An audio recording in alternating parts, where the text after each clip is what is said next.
Depuis que Donald Trump a lancé son projet Liberté pour soi-disant libérer le détroit d'Ormuz, plusieurs pays européens, dont la France, refusent de participer à cette opération vouée à l'échec. Un navire sud-coréen a été pris pour cible par la marine iranienne. Un seul pétrolier a réussi à traverser le détroit et transporter du pétrole iranien. Pendant ce temps, le trafic commercial est quasiment paralysé et une incertitude totale plane désormais sur cette route maritime vitale.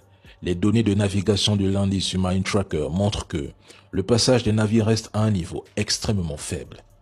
L'Iran a même élargi son blocus en redéfinissant sa zone de contrôle. Désormais, les États du Golfe ne peuvent pratiquement plus exporter leur pétrole sans coordination directe avec les forces iraniennes.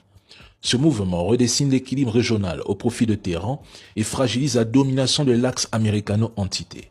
Malgré les discours triomphants de Trump, personne ne veut prendre le risque de forcer le passage ou d'affronter une marine iranienne qui prétendait pourtant détruite. Trump nie également que l'Iran ait ciblé un destroyer américain. Mais les données maritimes racontent autre chose. Pourquoi ces destroyers ont-ils fait demi-tour?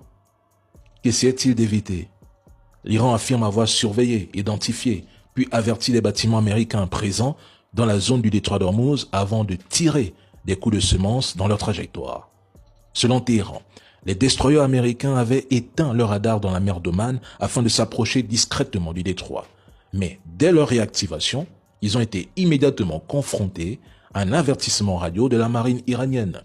Face au refus des navires américains de se retirer après le premier avertissement, la marine iranienne affirme avoir procédé à des tirs de semences avec missiles de croisière, roquettes et drones de combat autour des bâtiments hostiles. Ce qui est sûr, c'est que nous n'allons pas nous retirer du détroit d'Ormuz et on ne reviendra pas au stade d'avant-guerre. Les habitants de la province d'Hormozgan ainsi que les forces armées positionnées là ont accompli une tâche importante. L'ennemi a été laissé sans défense et pendant que Donald Trump a déclaré qu'il rouvrirait le détroit qui a été bloqué, il a été incapable de le faire. Il parle maintenant du blocus comme une solution. Soyez certains que ça échouera aussi. Et tous les navires qui passent donc dans le détroit d'Ormuz pour aller dans le Golfe Persique doivent traverser donc les eaux territoriales iraniennes. Donc pour cette raison, l'Iran donc impose ce péage désormais.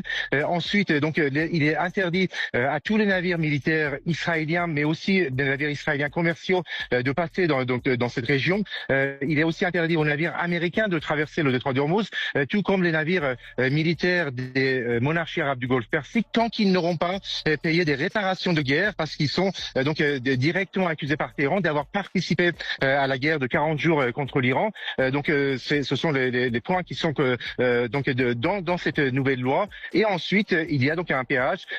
Tous les navires commerciaux devront payer des taxes avant de pouvoir passer le détroit d'Ormuz et traverser les eaux iraniennes. Les Iraniens sont les maîtres du détroit d'Ormuz.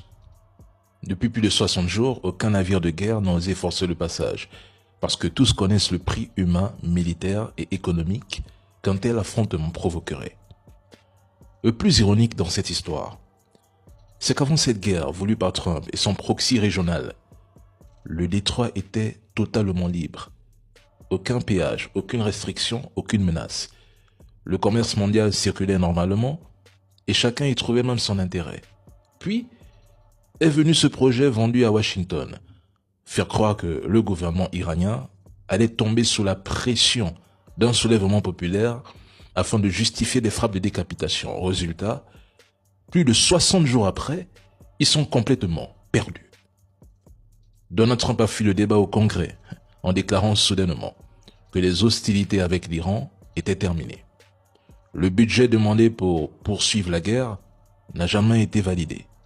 Le secrétaire à la Défense est accusé d'incompétence, pendant que plusieurs médias américains décrivent une administration désorientée, incapable de définir une ligne claire dans cette guerre. Aujourd'hui, Trump se prépare même à aller saluer Xi Jinping. Alors que la Chine a largement soutenu l'Iran, ce qui est normal, Washington continue d'armer Taïwan. Comme on dit, c'est de bonne guerre.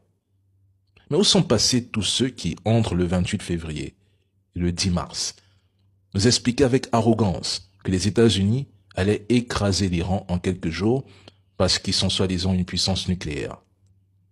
Plus de 63 jours ont passé. L'Iran contrôle toujours le détroit d'Ormuz et l'économie mondiale encaisse les conséquences. Ah!